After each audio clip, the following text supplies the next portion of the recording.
how they function now, or to predict their behavior and functioning in the future. So by from the knowledge of assessment, from the information gathered through assessment, we can identify the level of functioning of the person, the current level of functioning, as well as we can predict his future behavior. Assessments can be both process and product oriented. Process oriented assessment do not necessarily produce a finished product. They are primarily used to guide ongoing relationships, to direct activities and plans. So, when the counseling is going on, the counselor also assesses the person so as to whether the progress is satisfactory or any different approach has to be adopted, etc. So that is process oriented. So throughout the process, it is going on. And product oriented assessment are assessments that result in the creation of a report or document. For example, a medical history or a mental status examination report is required when the patients are hospitalized. So the product is that report.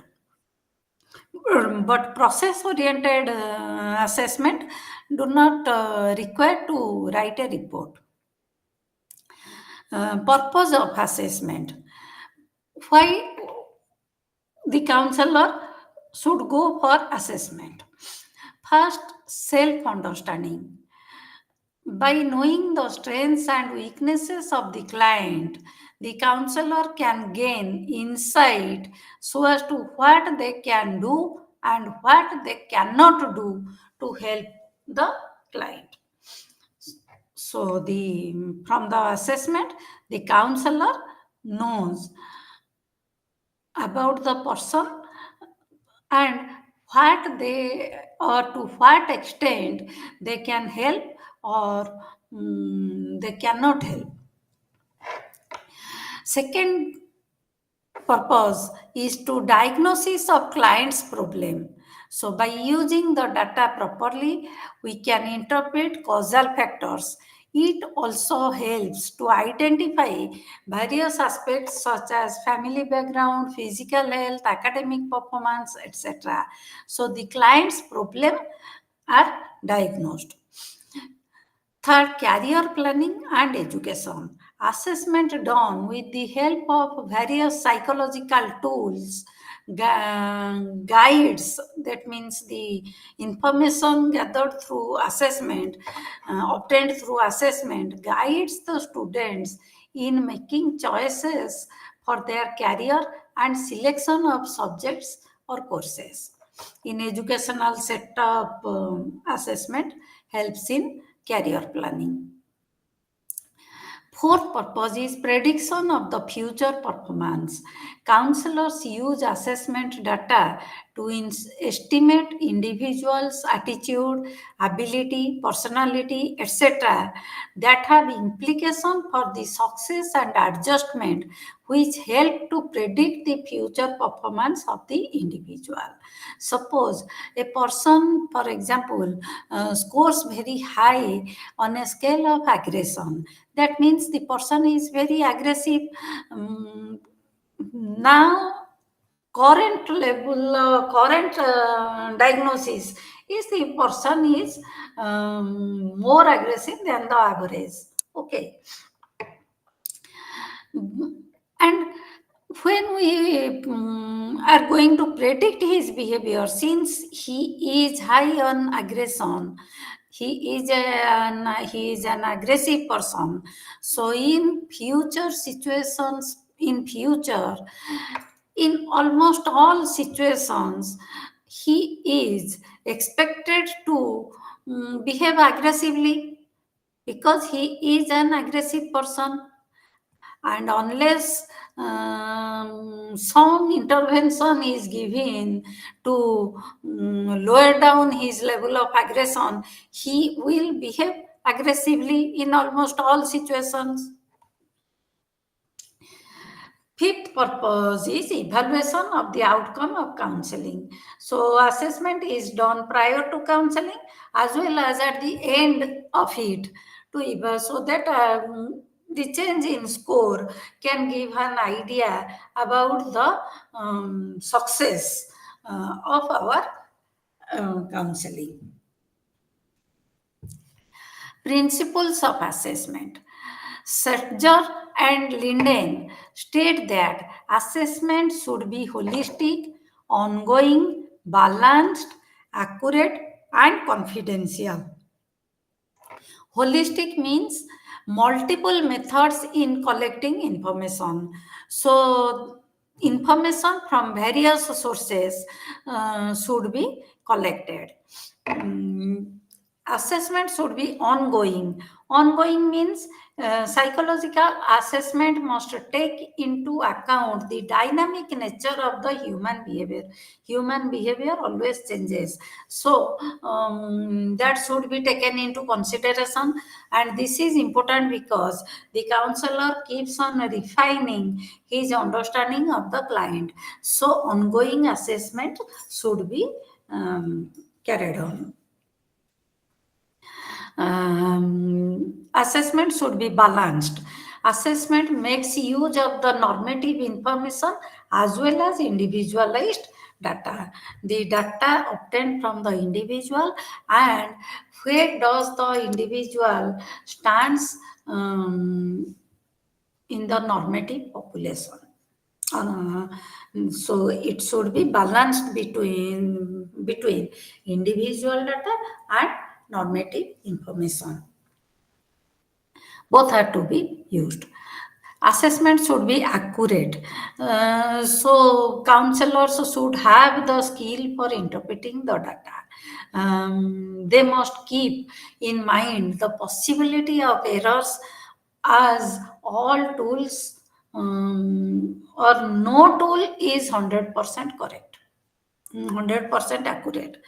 The counselor should be aware of this fact. So whenever we are predicting about future, the prediction of future behavior should always be stated in terms of probabilities because we don't have the accurate data. No test is 100% accurate. Chances of errors are always there, and the human nature itself is dynamic, it is not static. So we should predict the future behavior or we should state about the future behavior in terms of probabilities. And assessment should be confidential. So there is the need to maintain confidentiality, and confidentiality is one of the basic ethical principles of counseling. Confidential, we should not disclose the information gathered from a person or obtained from a person with anybody else, except that the information is shared for the good or well-being of the individual. Um, Then process of assessment. Assessment process involves the following steps: formulating goals, what are our objectives, identifying tools and techniques, and to reach that objective, which tool is to be used and how it is to be used. Then actually actual administration or gathering of data through these tools, that is the data collection, then interpreting specific assessment data, the particular tool data obtained from that particular tool has to be interpreted, then it has to be integrated with the data from other sources or from different sources, then for formulating assessment information and reformulating goal. On the basis of this obtained information, we have to revise our goal. There are several methods of assessment. Let us discuss them. First is observation. Observation involves noticing and recording of behavior without formal manipulation of events involved. So, without manipulating the environment, we observe without controlling anything. We observe or we notice and record the behavior of the person who is being observed. Observation can take many forms. So, in terms of the place of observation, that is where observation is going on, it can be laboratory observation or naturalistic observation. Laboratory observation, if we are observing the behavior of the person in a laboratory. Laboratory observation is somewhat controlled environment, because in laboratory we can control many things, but naturalistic observation is if it takes place in the natural setting of the person, then it is natural observation. Naturalistic observation is not controlled, or it doesn't ensure it doesn't control anything. On the basis of the role of the observer, that means what is the role of the observer? What is the function of the observer in the process of observation? It can be participant or non-participant. In participant observation, the observer is a part of the situation or activity to be observed. So he takes part, he is a part of the entire situation. In a non-participant observation, the observer, without taking part in the event, tries to remain as unobtrusive or non-interfering as possible. So, in a non-participant observation, the observer doesn't take part in the events going on, and he remains aloof from the situation. He doesn't interfere. Uh, if the observation studies the outward activities of other persons, it is objective observation. So, we are in objective observation, we are observing the observable behavior of the person, the behavior which can be observed. On the other hand, if one looks within to observe or analyze his or her own thoughts or feelings, it is subjective observation or introspection. If you are observing your own experiences, your own feelings, then it is introspection or subjective observation.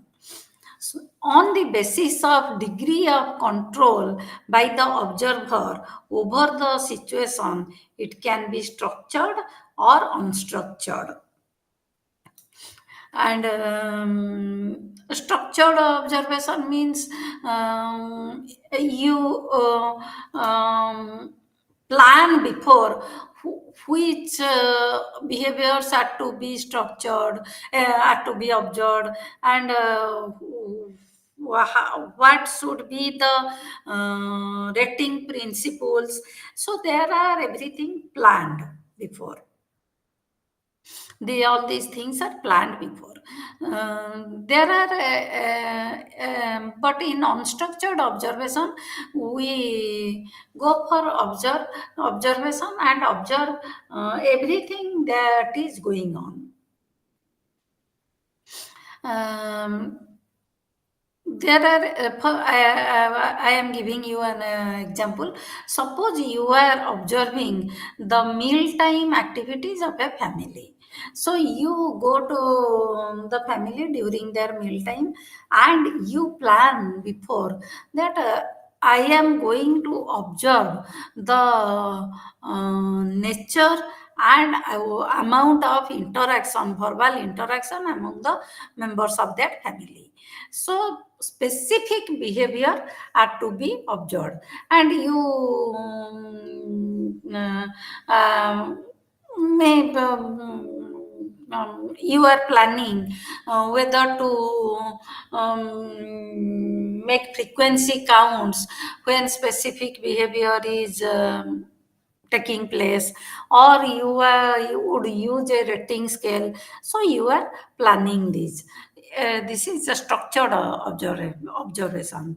In on If you are going for an unstructured observation, you have to record all the behaviors taking place during that particular during that meal time of that particular family. So it is not limited to only the nature of verbal interaction. It is it includes all the behavior going on there.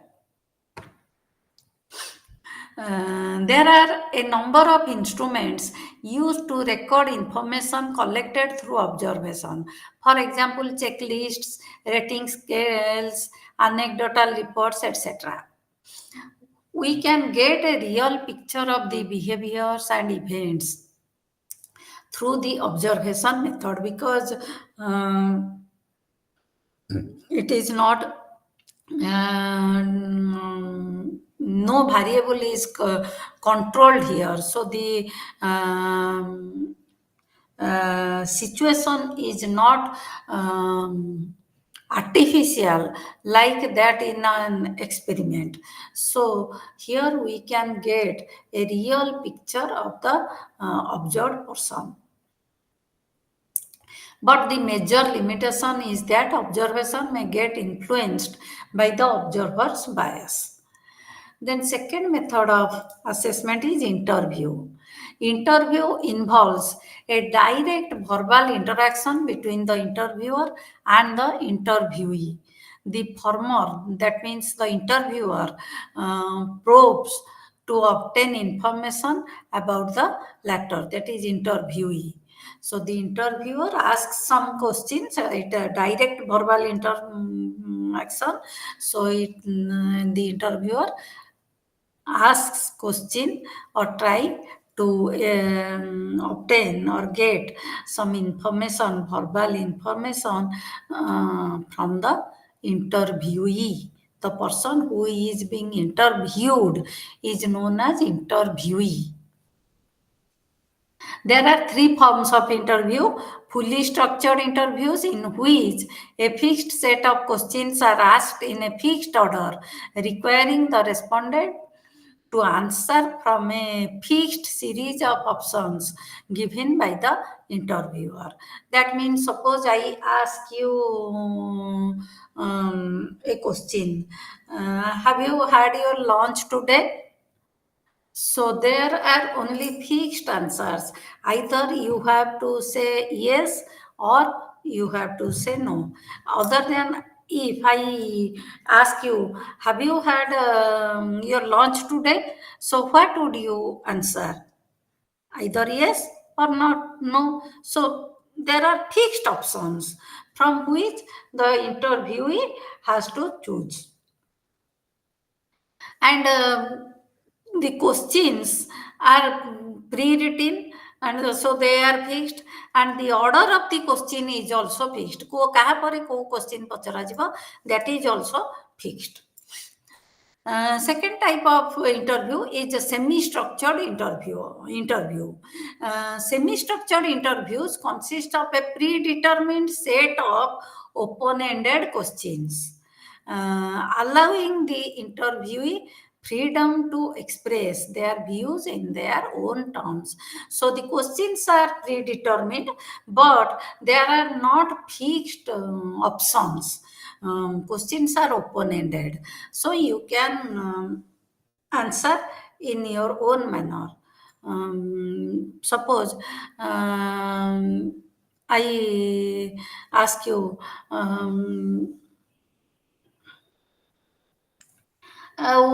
what have you had in your lunch?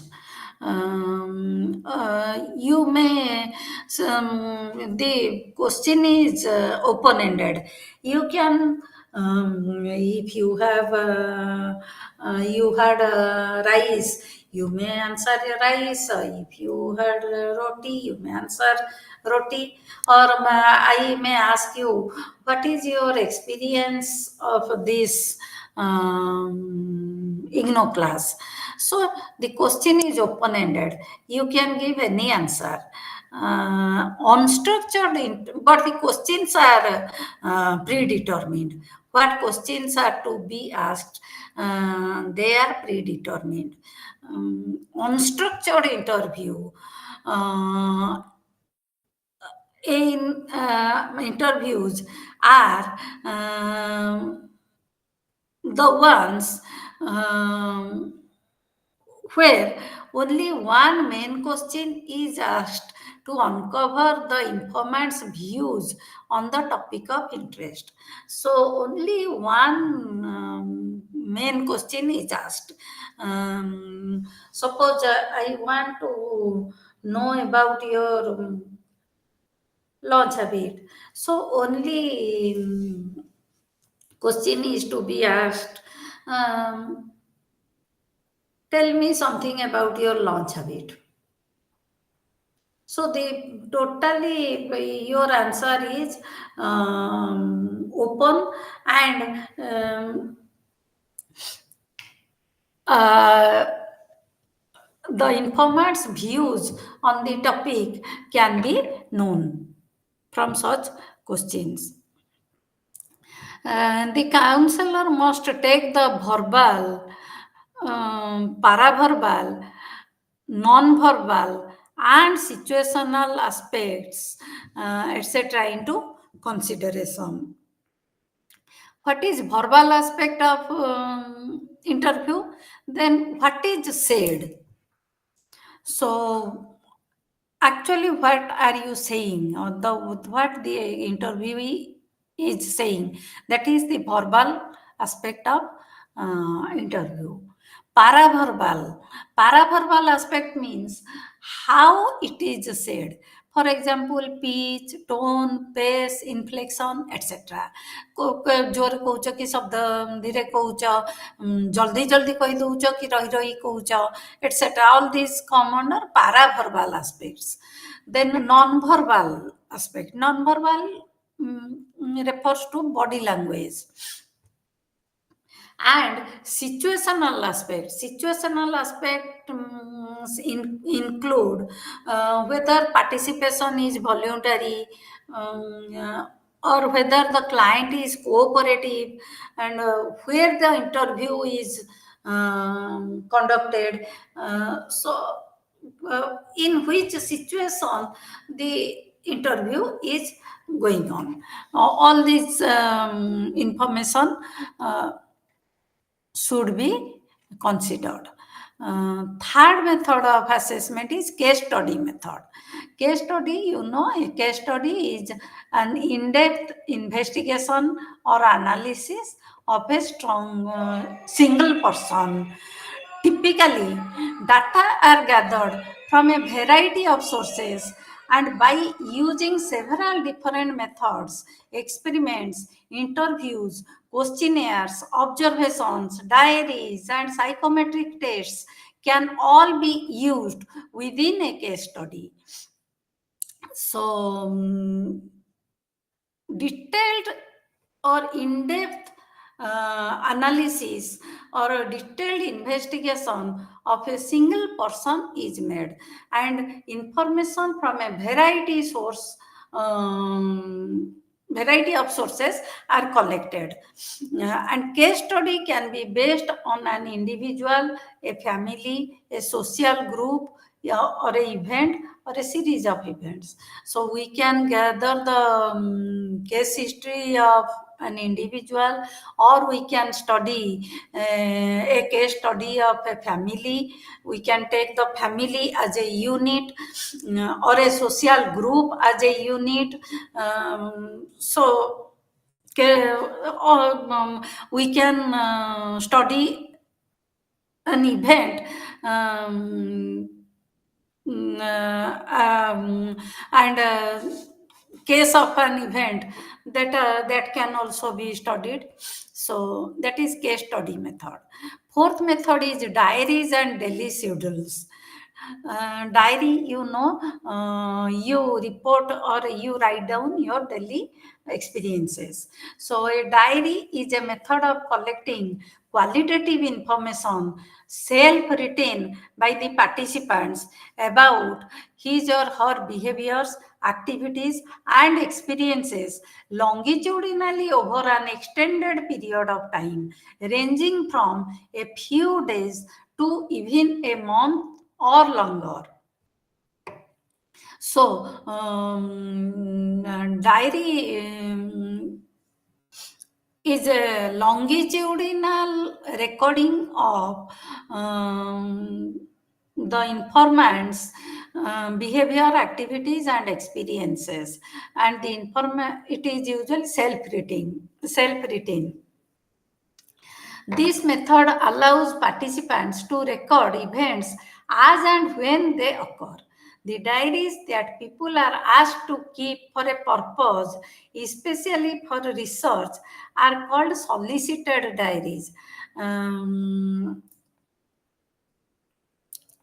the counselor, suppose, asks the client to maintain the diary so as to his experiences when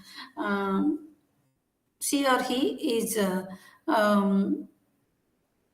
going to the class or anything. Um, the insights gained through the diary method can be the informant's eating and drinking habit, sleeping patterns, sexual activity, travel behavior, living with a disability, daily stressors and coping strategies, anything. And another technique of recording the client's daily activities is the daily schedule, which is a simple listing of activities on an hour to hour basis. Then another method is computer assisted online testing. Nowadays, there has been an increase in the use of online computer mediated resources for proving counseling, for providing counseling and guidance services to clients. So, they are used more and more. This movement is driven by the necessity of being accessible to the persons who are in need of support but cannot or do not access the service in a face-to-face mode. Online counseling facilities are there, so the person who is providing online counseling services, uh, he or she would go for online testing. Um, the reason may be anything like being at a distant place or their concern for anonymity. କେତେ ଲୋକ ଭାବିବେ ମୁଁ ତାଙ୍କ ପାଖକୁ ଗଲେ ସେ ମୋତେ ଚିହ୍ନି ଯିବେ, ତେଣୁ ମୁଁ ଟେଲିଫୋନରେ ଆନୋନିମସ୍ କଲ୍ କରିକିରି ମୋର ପ୍ରୋବ୍ଲେମ ବିଷୟରେ ମୁଁ ବୁଝିବି। So, particularly during the COVID-19 pandemic situation, the needs for online counseling services increased and consequently they are provided now. Sixth method is standardized tests. The use of psychological tests has been severely criticized and also challenged many times in the court of law. Still, it is going on increasing rather than decreasing, particularly in schools. For most counselors, tests are the basic assessment device to know their clients. Let us discuss about psychological testing in more detail. Um, what is a psychological test? A psychological test, or simply we can say it a test, is defined as essentially an objective and standardized measure of a sample of behavior. This definition has been given by Anastasia and Urbina. So it is an objective and standardized measure of a sample of behavior. Standardization means uniformity in the procedure of administration and scoring the test. So everybody taking a particular test should be administered that test uh, in a uniform manner. And suppose ମୁଁ ଗୋଟେ test ଦେବି, for some persons I will allow to write the answer within 1 hour. um, for others I will allow 2 hours to answer the question. So there is the um, administration procedure here is not same for all. So but a standardized test means there should be uniformity in the procedure of administration, not only administration but also scoring the test. Testing conditions and instructions should be the same for all the test takers who are appearing in the test. Should be given the same instruction, the testing conditions should be same, and the administration procedure should be same amount of time has to be given, and the scoring procedure also has to be same. And objectivity means administration, scoring and interpretation of scores are free from any subjective judgment of the examiner. You must have heard people saying that my teacher didn't give me good marks in the exam because he doesn't like me. So very often we talk of subjective bias, but in an objective test, the administration scoring and interpretation of scores are free from any subjective judgment of the examiner. So there is no scope for subjective um, uh, bias. That means whoever may be the examiner, the test taker ideally should obtain the same score. So there is no scope for subjective bias. I may evaluate your paper or anybody else may evaluate your paper. Whoever may be evaluating your paper, you will get the same mark. The scores on a test represent the quantity of the particular behavior measured by that test. The whole purpose of measurement, I told you, test is an objective and standardized measure of a sample of behavior. Any measurement tells about the quantity of the trait being measured, presence of the quantity of the trait being measured. Purpose of psychological testing. Psychological tests are formalized measures of mental functioning. So they are used to assess a variety of areas of mental abilities and attributes, including intelligence, various abilities, achievement, interest, aptitude, personality, as well as neurological functioning. Um, then what is the difference between assessment and testing? We discussed that assessment involves collection of client related information from various sources, and out of those various sources psychological tests are one. So assessment is a broader term. Techniques of assessment include both standardized and non-standardized instruments. Standardized instruments consistently follow a specific set of rules related to administration, scoring, and interpretation so as to ensure accurate results over a period of time and across populations. Instruments such as intelligence tests, aptitude tests, and personality tests fit these description. Um, Non-standardized assessment may not adhere to a strict set of rules relating to administration, scoring, and interpretation process. Examples are clinical interviews in which, depending upon the personal nature of the interaction and the client's personal needs, the counselor changes the method of interviewing. So it is not standardized. Mm.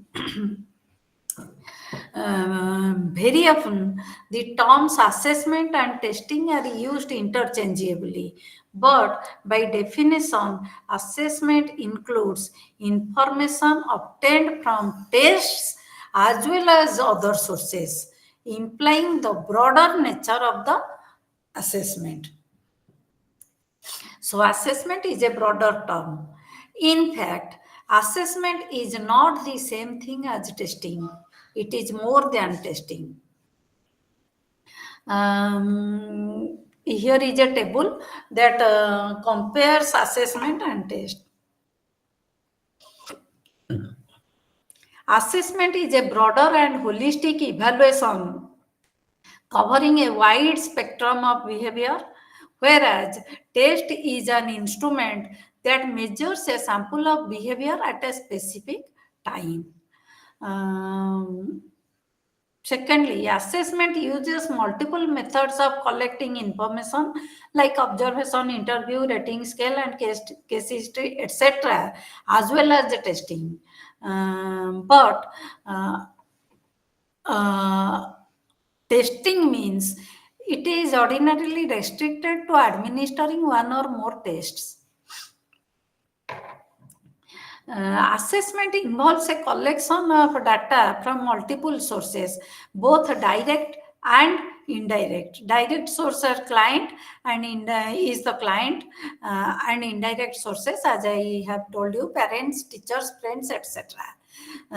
Whereas testing involves a collection of data only from the direct source, that is the client, based on his or her performance.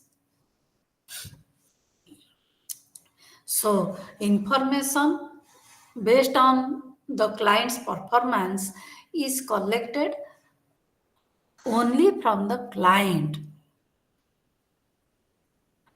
Testing cannot be administered to parents, and information from information about the client can be obtained. This is not like that.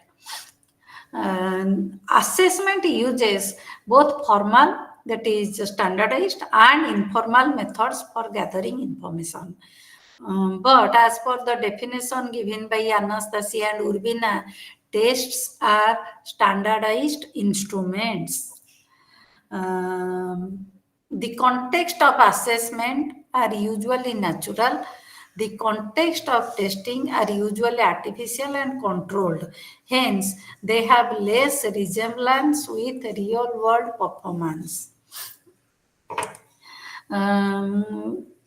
In assessment, the data collected can be quantitative as well as qualitative. But in test, the data is always quantitative.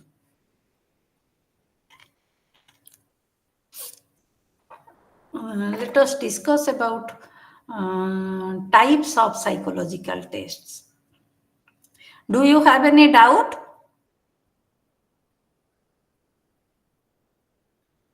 Do you have any doubt? No, ma'am. No, ma'am, we want to continue. Okay. No, ma'am. Okay. Types of psychological tests. There are intelligence tests. Intelligence testing is one of the major achievements of psychology in the 20th century. Intelligence tests are mostly used by school counseling services. The first standardized test was an intelligence test. Remember it. With the why the first intelligence test was developed. It was developed with the objective of identifying the retarded children in schools. So in 1905, in the year 1905, Alfred Binet and Theodore Simon developed the first intelligence test in order to identify the retarded children. Why they wanted to identify these retarded children? Actually, they didn't want. The government, France government, engaged both Binet and Theodore Simon to identify those children who are not benefiting from regular classes, so that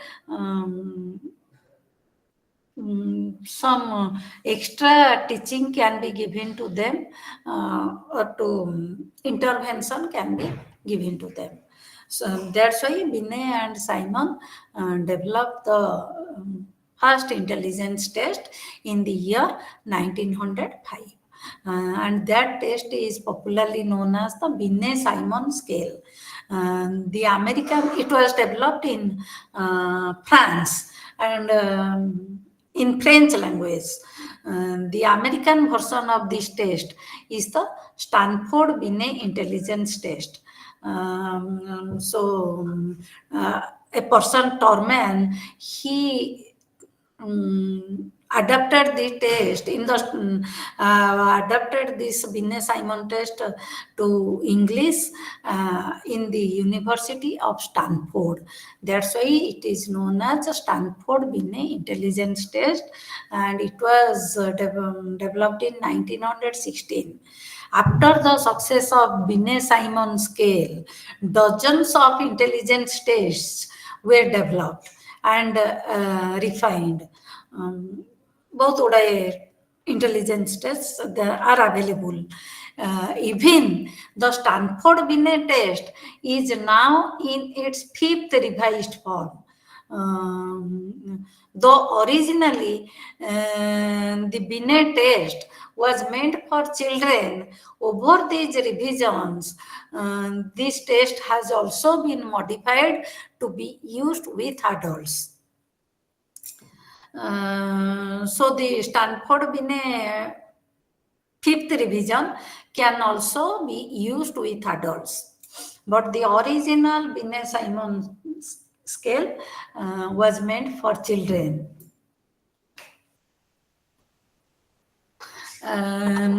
The first individual adults intelligence test happened to be the Wessler-Bellevue intelligence scale. David Wessler in Bellevue Hospital, in the Bellevue Hospital, developed that intelligence scale to measure the intelligence of adults. It was in the year 1939, and the latest revised version of this test is known as the Wessler Adult Intelligence Scale and 5, Wessler Adult Intelligence Scale 5 or WES 5. Wessler also developed two other scales, one for school age children, which are now available in its fifth revised form. That test is known as the Wessler Intelligence Scale for Children, that is WISC, and it is available now in its fifth revised form. And Wessler also developed a scale for preschool children. The Wessler Preschool and Primary Scale of Intelligence, WPPSI, was meant for children from 3 years of age to 6 years or 7 years of age. WISC is meant for children of 6 years of age to those of 16 years of age. That WPPSI has undergone 3 revisions, and now the fourth version is available. Some other popular individually administered, all these Simon Binet test and Wessler scales, all are individually administered tests. Individual tests, they are individual tests. Individual tests mean you can administer the test to one individual at a time. And some other individual tests are Kaufman tests, such as Kaufman Assessment Battery for Children, Kaufman Adolescent and Adult Intelligence Scale, and Kaufman Brief Intelligence Test. And the Das-Naglieri Cognitive Assessment System, J.P. Das and Naglieri. J.P. Das has also developed another intelligence test, brain-based intelligence test. It is a recent test. And some group administered intelligence tests are the Army Alpha and Army Beta, Otis Lennon School Ability Test, the Cognitive Abilities Test, etc. The Raven's Progressive Matrices, those of you who had psychology during your graduation must be familiar with Raven's tests. So Raven's progressive matrices is a popular non-verbal intelligence test which can also be administered in the group. It is a group test, and we can also administer it individually. Some tests also have been developed in India for our Indian children purpose. They are CIE Verbal Group Test of Intelligence developed by Uday Shankar, Group Test of General Mental Ability developed by Jalota, Group Test of Intelligence developed by Prayag Mehta, Bhatia's battery of performance tests developed by Bhatia, and Draw a Man test by Pramila Phatak. And there are also some Western tests adapted for use in India. For example, the Marlin's Intelligence Scale for Indian Children is an Indian adaptation of the WISC, and it was the adaptation was done by Marlin.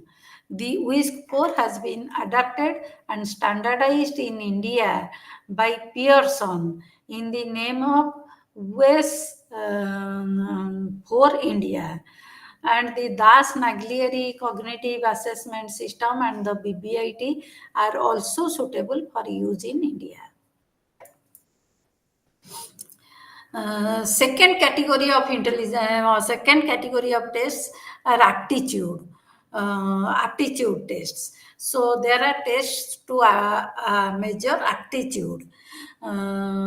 Since most intelligence tests measure primarily verbal abilities, numerical abilities, and abstract reasoning, they are of limited use in counseling, particularly in vocational and career counseling. Hence, special aptitude tests were developed to supplement the global intelligence tests. What is aptitude? Aptitude refers to special abilities in a particular field. It is an ability to acquire a specific type of skill or knowledge. Aptitude tests make prediction about the test's future success. Suppose you have an aptitude for music, so that means you have the ability to acquire or to learn music, and if you learn music you will be a successful musician.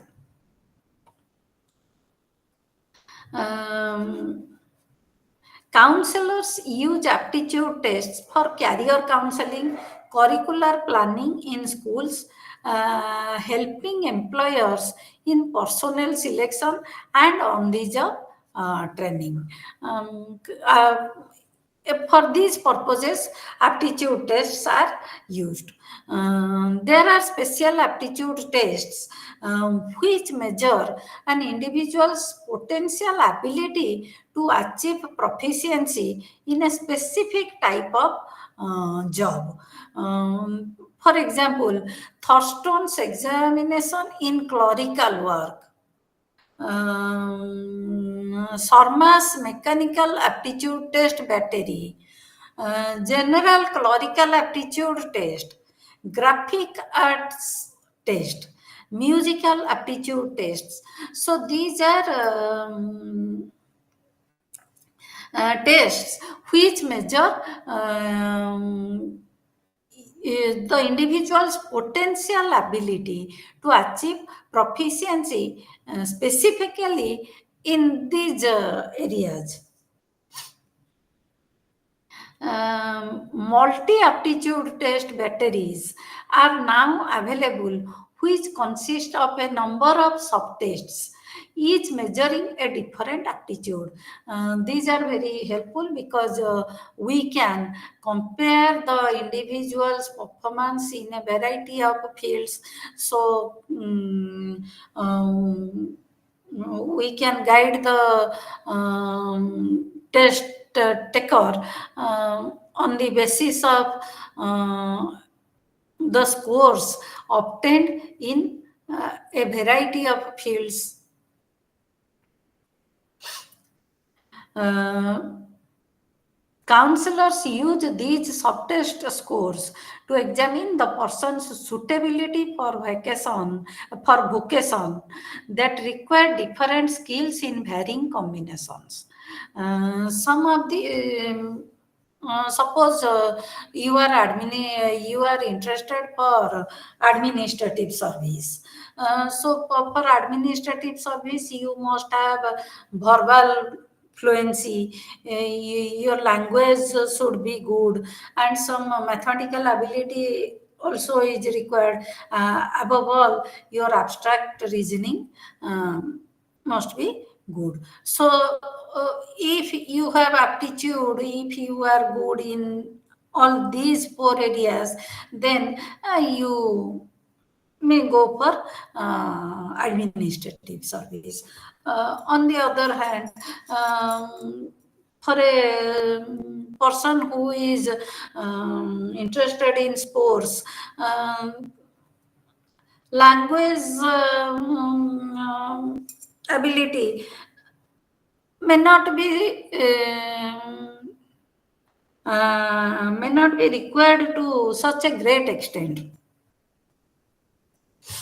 Uh, Some of the popular aptitude test batteries are the general aptitude test battery, the differential aptitude test, the armed services vocational aptitude battery, the multidimensional aptitude battery, etc. There are also aptitude tests that predict academic success. Academic success can be measured by scholastic aptitude tests. After academic success is otherwise known as your academic achievement is otherwise known as scholastic aptitude. Famous among them are the Scholastic Assessment Test, the Graduate Records Examination (GRE), and the Graduate Management Admission Test (GMAT), etc. These tests are used for admission, placement, and counseling of college students. You must have heard about GRE, GMAT, etc. Interest. And, there are also tests which measure interest. Interest inventories assess a person's preference for activities and topics.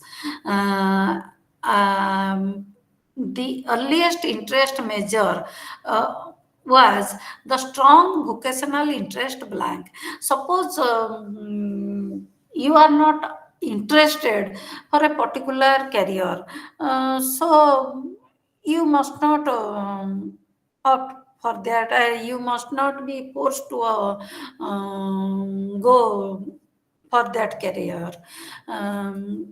Because unless you are interested, you cannot be successful. So interest inventories are also there, and the earliest interest and inventory is strong vocational interest blank, which has modified 6 times, and now it is available in the name of the strong interest inventory. Two other interest measuring instruments are self-directed search and Kudar occupational interest survey. And there are also other inventories for non-college going people, such as Minnesota vocational interest inventory. For choosing the appropriate interest and inventory, the counselor may refer to Handbook of Vocational Psychology and a counselor's guide to career assessment instruments.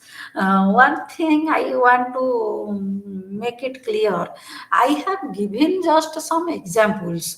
That doesn't mean outside these list or whatever I am saying, other tests are not available. Other tests are also available. I have just given one or two example of each. Personality tests are also used. Clinical psychologists and counselors rely heavily on personality assessment. Interviews, observation, checklist, standardized personality tests that include inventories and projective tests are commonly used for personality assessment. Some famous personality tests are Minnesota Multiphasic Personality Inventory and Minnesota Multiphasic Personality Inventory is used in clinical setting. There is also an Indian adaptation of that test, Jodhpur Multiphasic Personality Inventory. And there are also tests which assess the personality of normal people. 16 personality factor questionnaire, also popularly known as 16 PF, California Psychological Inventory, Edwards Personal Preference Schedule, Myers-Briggs Type Indicator, and the revised Neo Personality Inventory, etc. Are some of the famous personality tests to measure the personality of normal people. In clinical people also, sample also,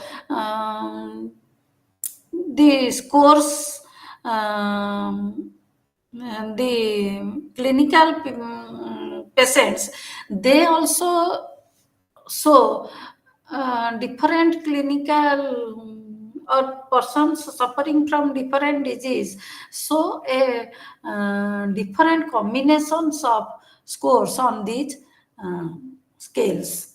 Though primarily they are meant to be used with normal people, they also differentiate clinical sample coming from different sample with different disorders. And a second approach to the assessment of personality is projective test. Projective test means the person, it is assumed that the person projects his or her internal conflict, internal emotions, complexes onto the task given to him in the test. So the test is unstructured here. Some projective tests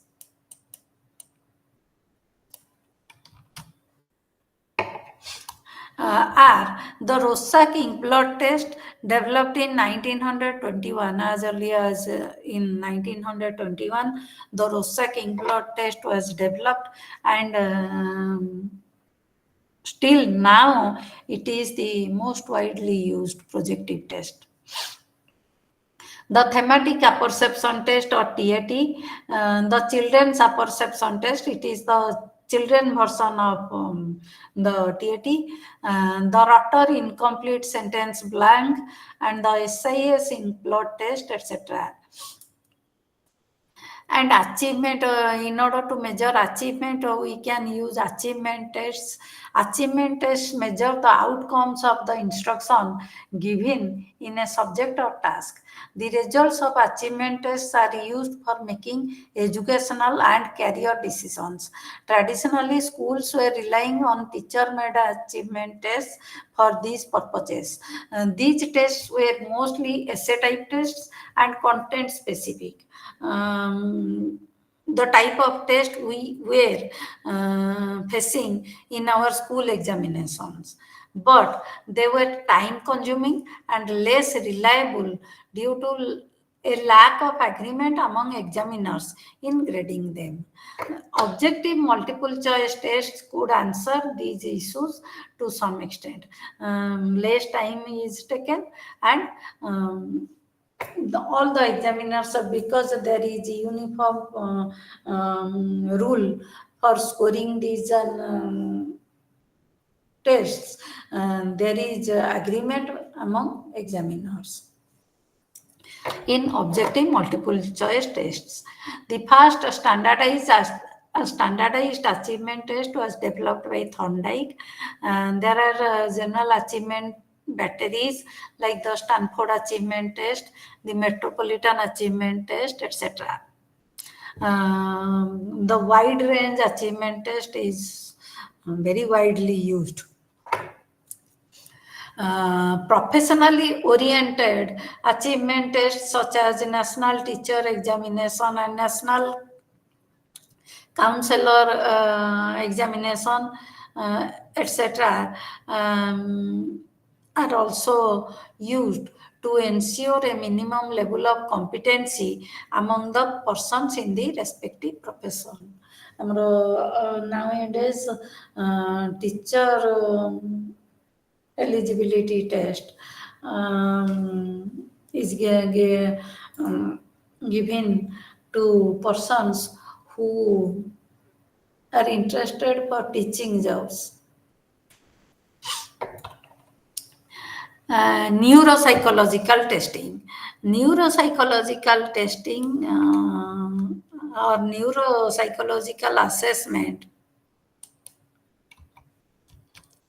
primarily draws inference about the functioning of the brain, underlying behaviors shown by a person under structured conditions. That means, in simple, to put in simpler words, neuropsychological assessments um, assess the functioning of the brain when a person is doing a particular task. Neuropsychological assessments cover a range of sensory, perceptual, motor, intellectual, and emotional functioning. The obtained information can provide clues about the structural and functional brain defects. And examples of neuropsychological tests include the Bender Gestalt test to assess the eye-hand coordination of a person. Bender Gestalt test is used. And the Luria, Nebraska neuropsychological battery, the PGI battery of brain dysfunction, PGI memory scale, PGI battery and PGI scales are Indian scales. And the DNCS, that means Das Naglieri Cognitive Assessment System also gives us information about the brain functioning. Then how can we know that whether the test is a good test or not? Test scores help both the counselor and the client in understanding the latter. So the counselor can know about the client from the test scores.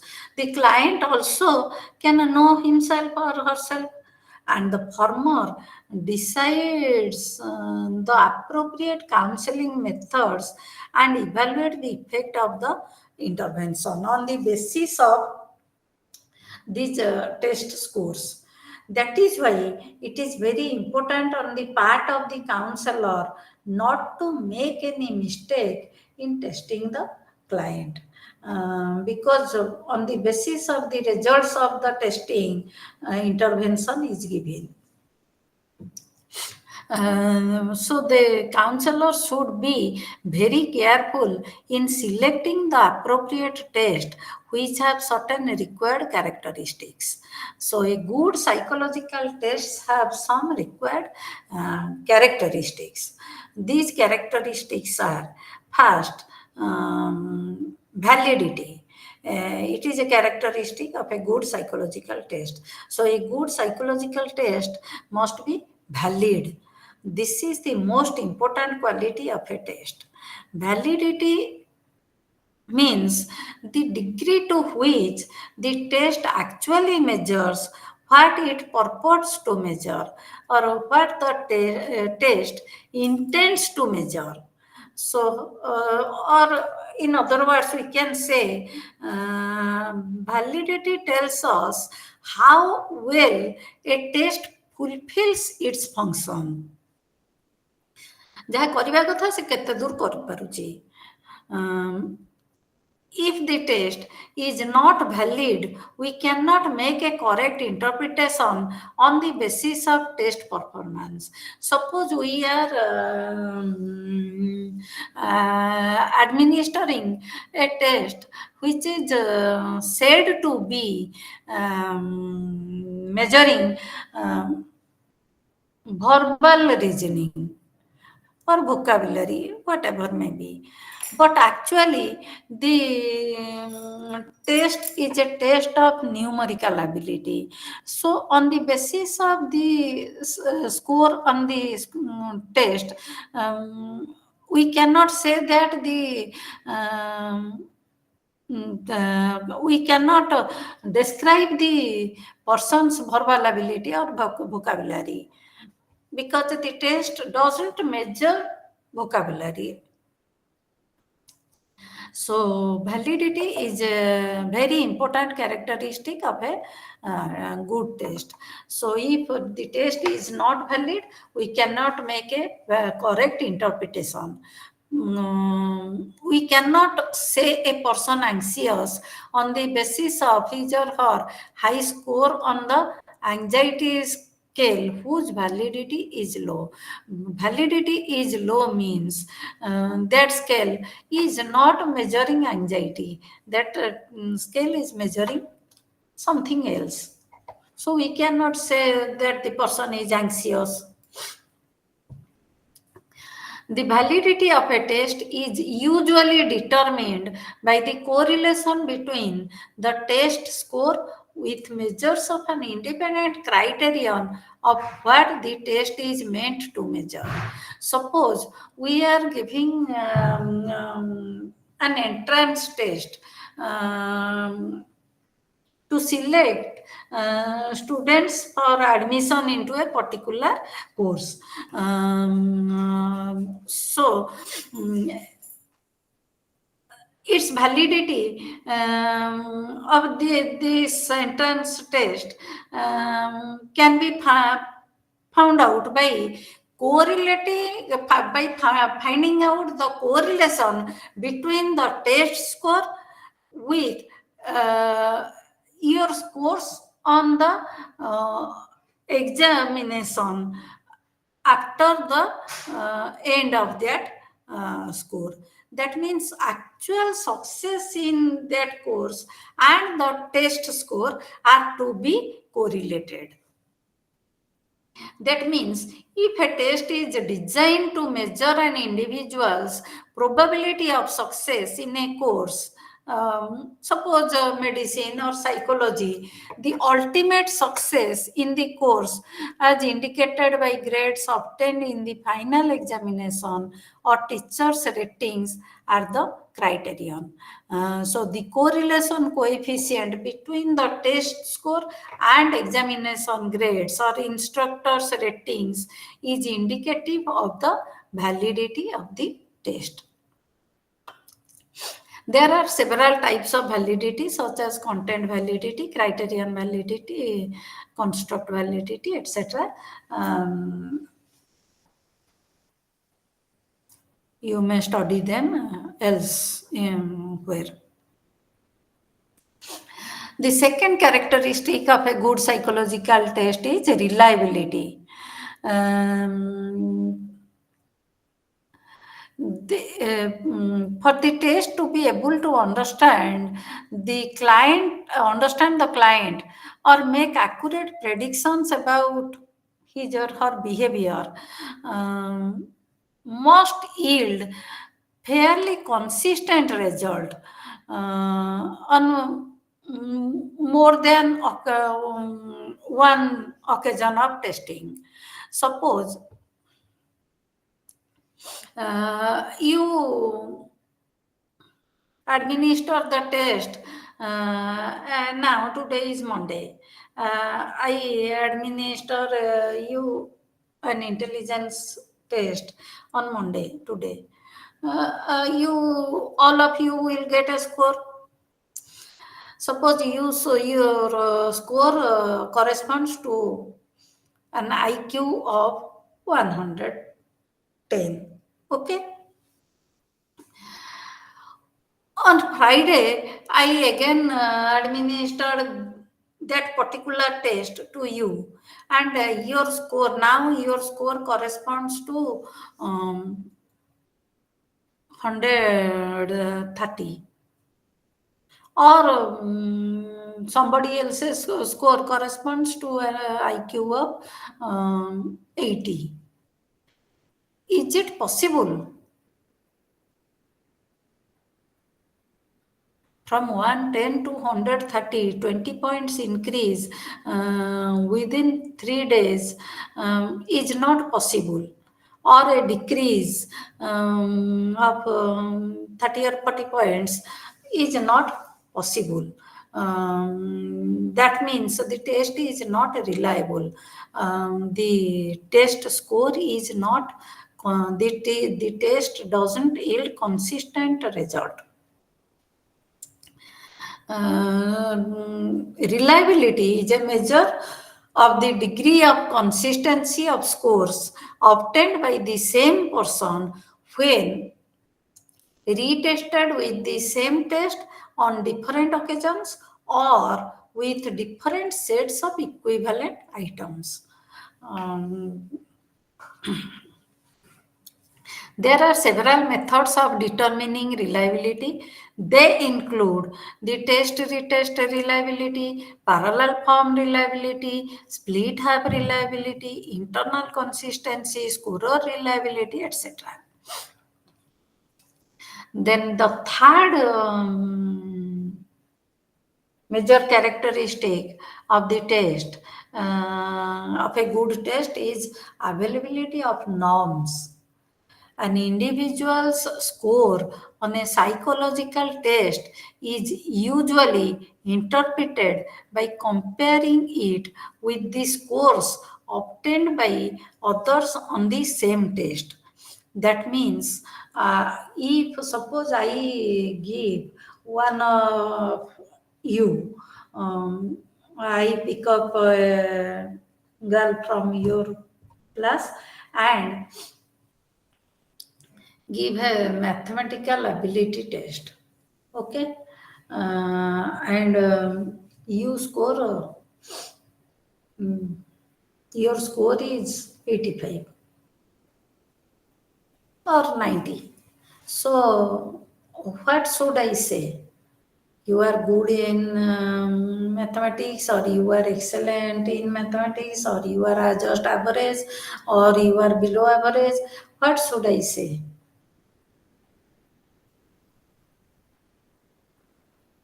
I gave you a test of mathematical ability consisting of 100 items, and your score is 85 or 90. What should I Ma'am, say? Yes? yes, ma'am. Actually, it is the very good thing. Hmm? Actually, it is a very good. It is. I just giving the excellent rating for this. I cannot get you. Actually, I have get the out of 100 out of 95 out of 100. That is a very good thing for me. Actually, it is a excellent point. Oh, so you think you are excellent in mathematics? Yeah. Suppose the items are just 7 plus 6 is how much, 5 plus 2 is how much. The items are like, and you still you committed 10 mistakes.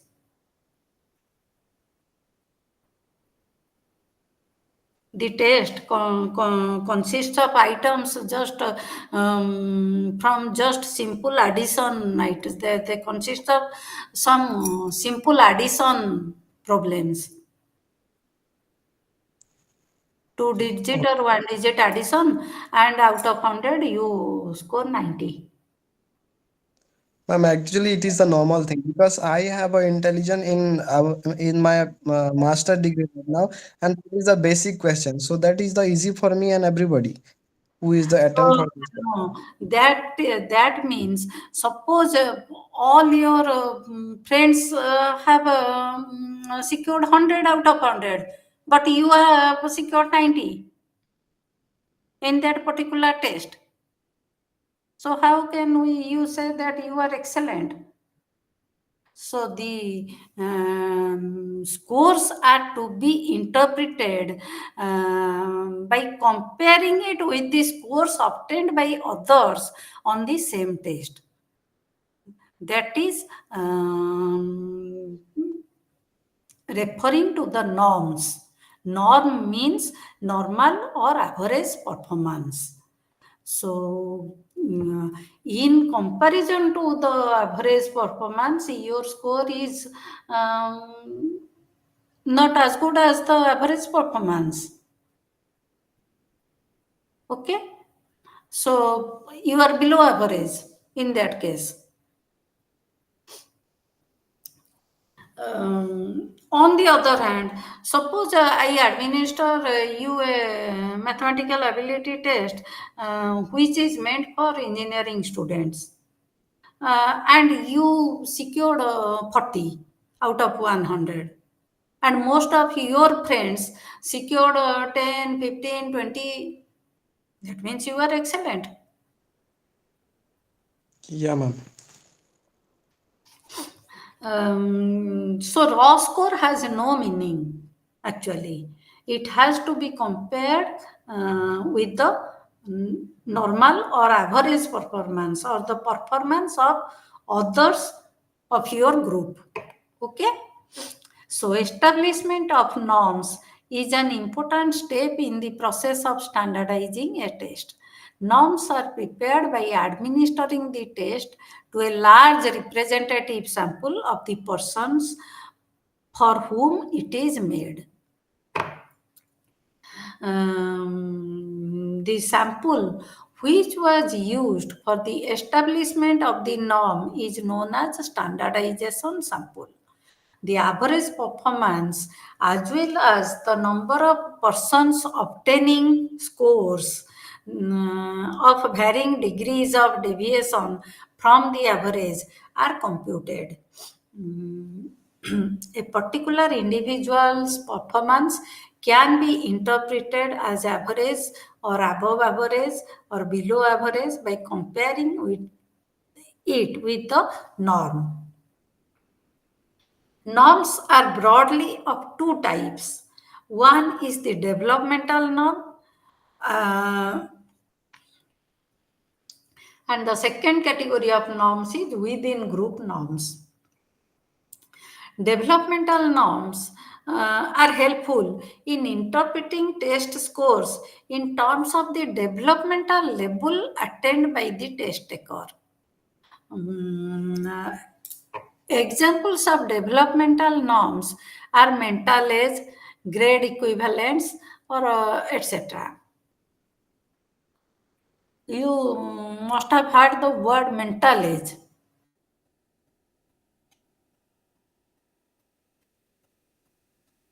So mental Yes, age ma'am. is developmental norm. And the second category of norms is within group norms. Within group norms make it possible to evaluate an individual's score in terms of his or her relative position within a group of comparable individuals. The example I just gave you now, I administered the mathematical ability test to you. You are a student of counseling psychology. You have not studied mathematics. You didn't have mathematics honors or engineering background. So your score has to be compared with the scores of others in your group. That means with the persons of a group of counseling psychology or students of counseling psychology. Okay?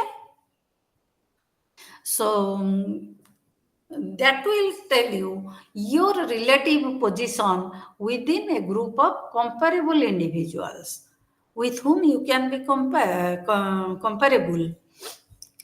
Different forms of within group comparisons are percentile ranks, standard scores, star 9s, STEM scores, deviation IQ, etc. Issues in assessment. There are some issues which we should be careful and consider for testing purposes. First is time and effort required in assessment. Advanced preparation is required before administering a test. The counselor should spend time and effort to understand the various related aspects of assessment, such as time required,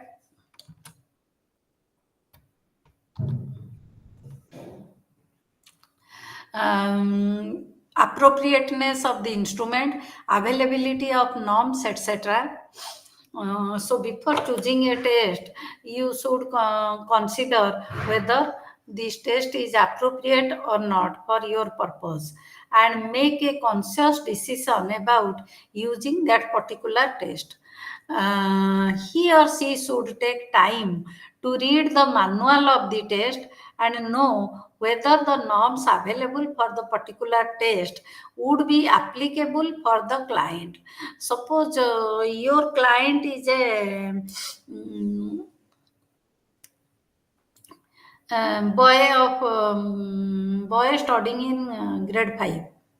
Okay, but the available norm is an adult norm. So this norm will not serve your purpose. You cannot use that norm. You cannot use a 5-year-old boy with adults. Similarly, suppose the norms, the standardization sample was collected from Western people. So if you apply that norm to Indian people, you should be you should be committing mistake. Indian people are different from Western people in terms of their cultural background, ways of living styles, or etc. Um, Secondly, second issue is use of technology in assessment. Use of computer assisted assessment has been controversial, though nowadays it is used more and more. While it clearly saves time of the counselor, some say that the results of experts, they say that the results of such test may not give reliable and valid scores.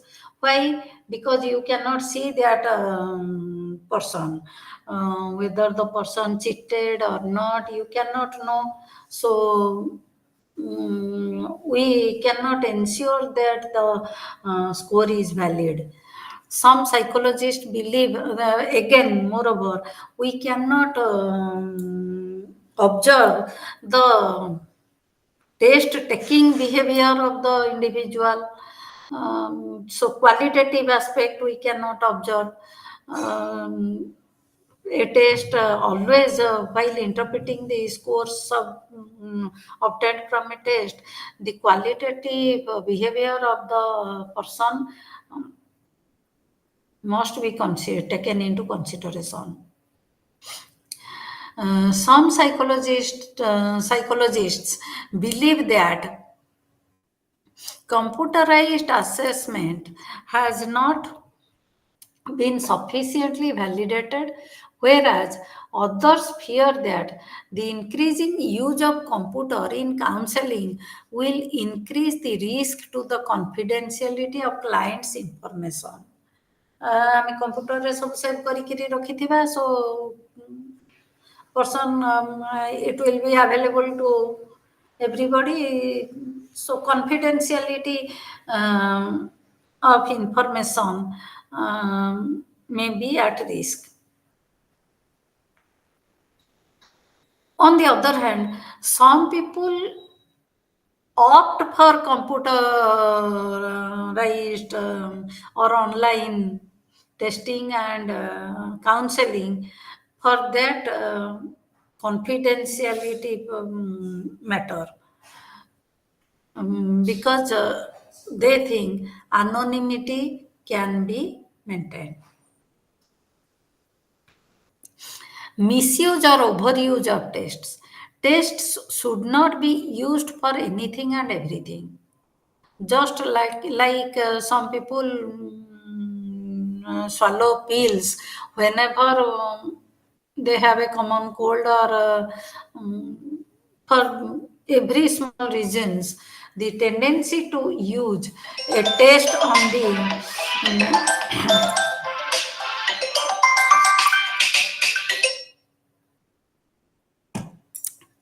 um, the tendency to use a test on the slightest pretext must be avoided. Psychological tests should be in the strict compliance of the proper procedure needed for administering a test to the client, and labeling should be avoided. Suppose labeling is very dangerous, and this is a very important misuse of the test which should be avoided. You administer an intelligence test to a person, boy, and say you may be wrong at interpreting the score, but you label it as mentally retarded. This is very dangerous.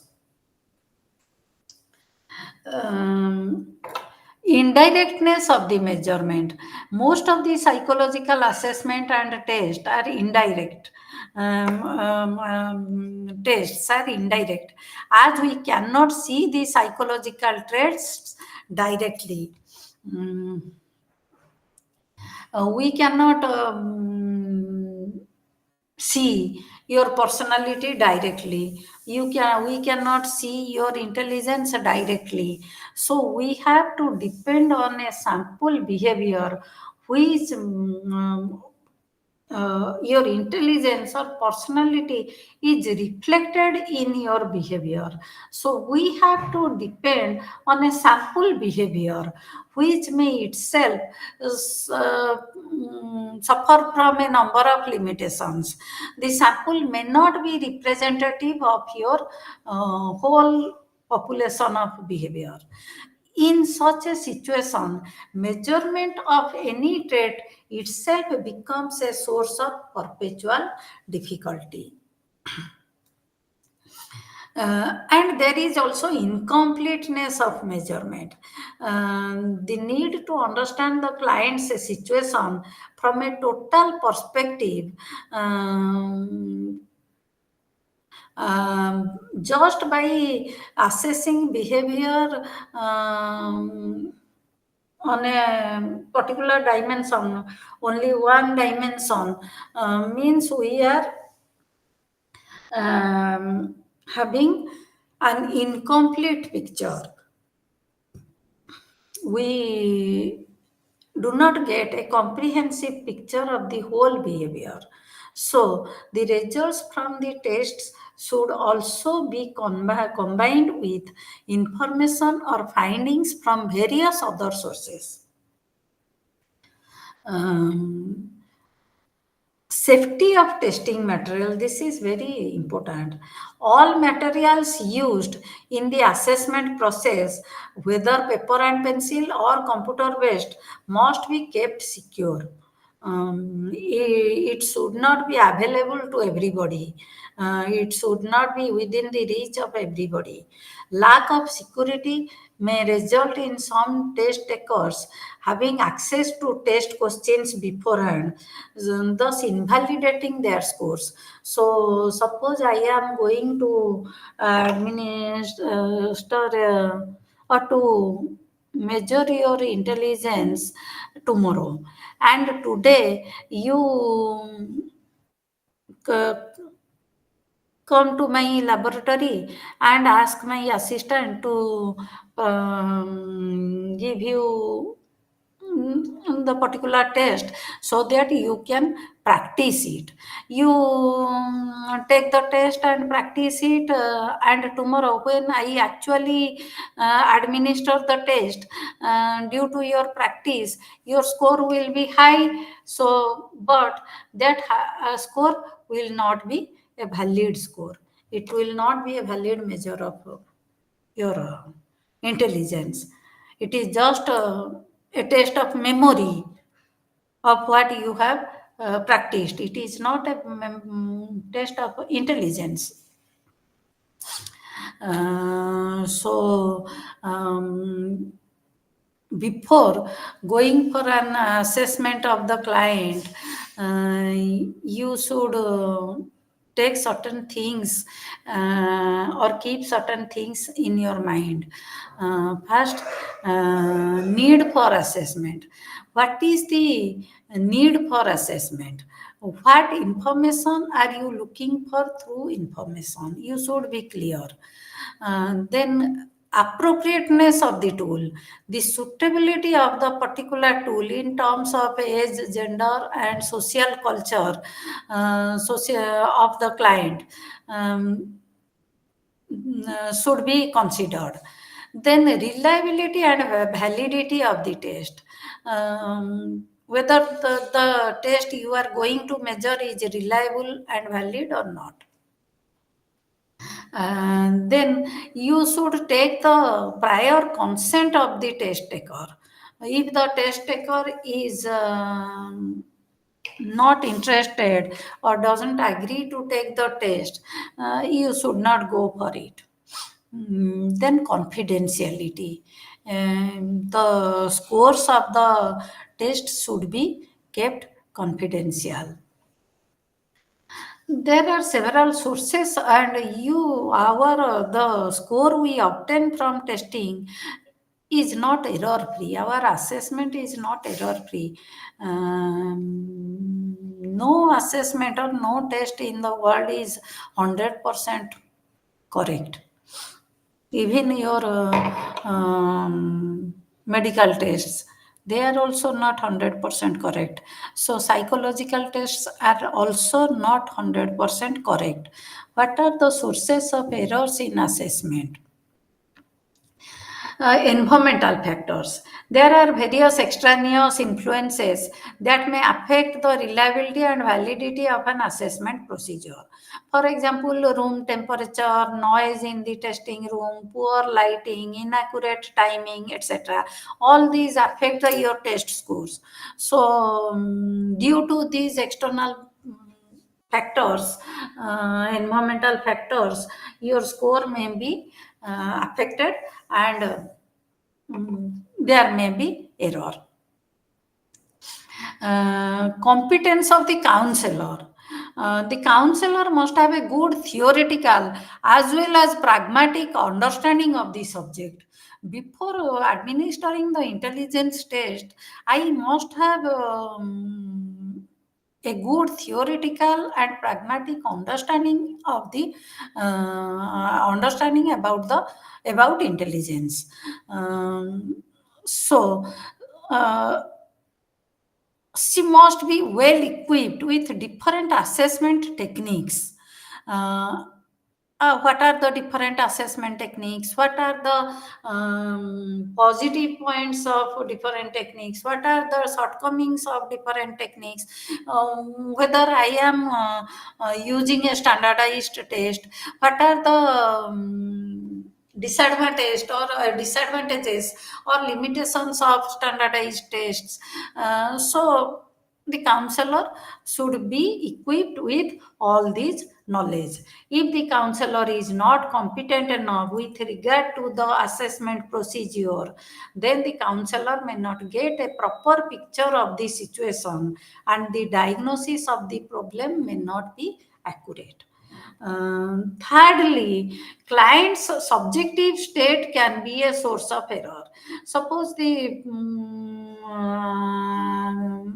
person um,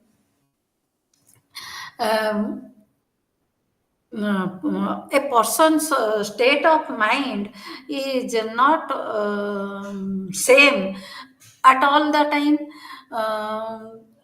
He has different levels of anxiety, fatigue, or motivation at different times, and all these may affect his test results.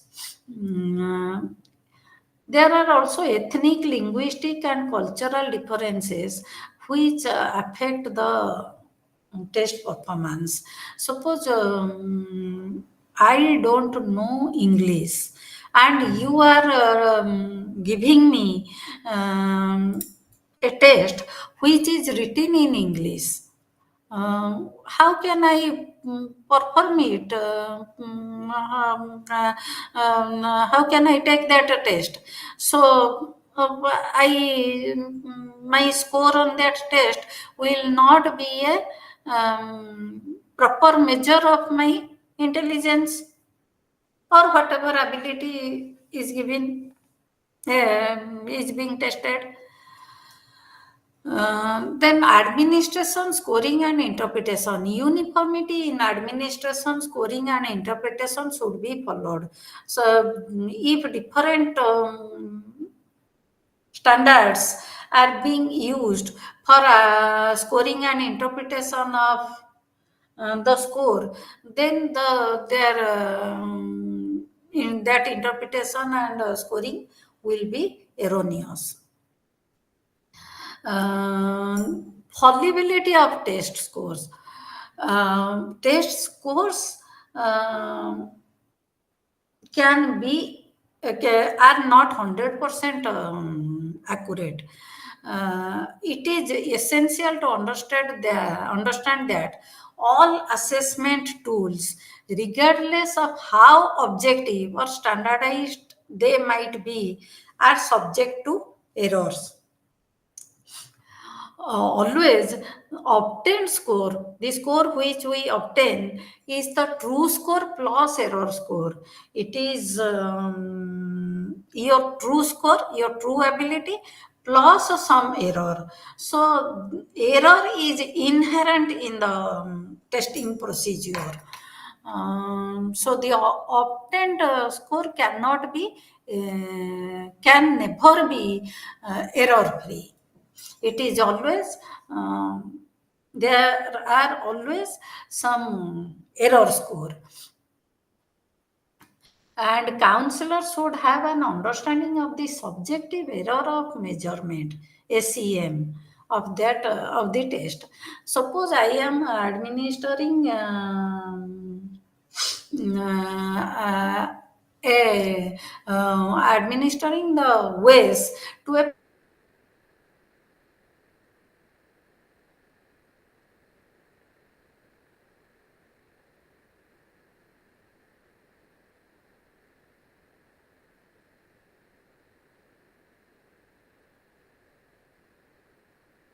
person, and the person you, I am predicting about the future performance of that person.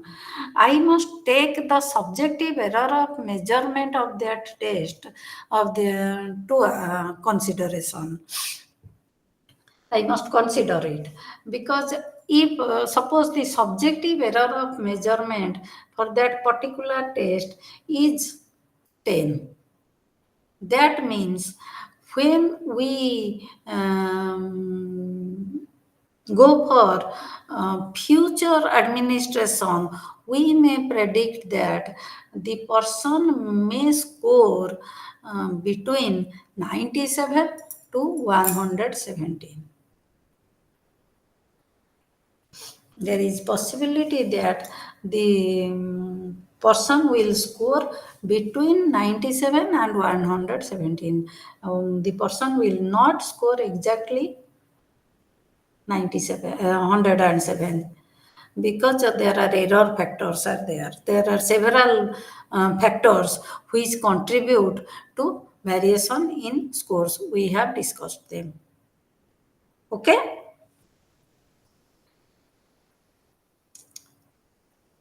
Have you any doubt? I think we should stop now. Have you any doubt?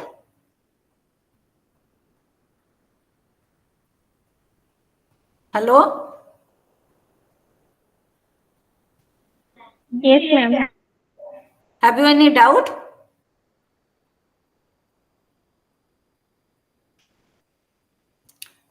Do you have any doubt? No, ma'am. Actually, if every day we will get this study material, then we can cover it for, before you taking going to take next class. I think so, ma'am. You can go through your study go through the study material given by IGNOU. Okay, You okay, have ma'am. been given that material, na? You Ah, come yes, yes, yes. prepared. Okay, ma'am. Okay, then.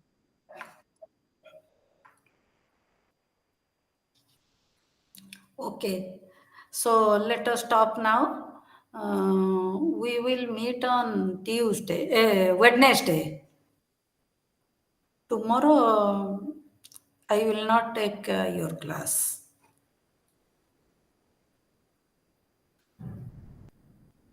So, good night. Okay, ma'am. Thank you, ma'am. Thank you, ma'am. Thank you, ma'am.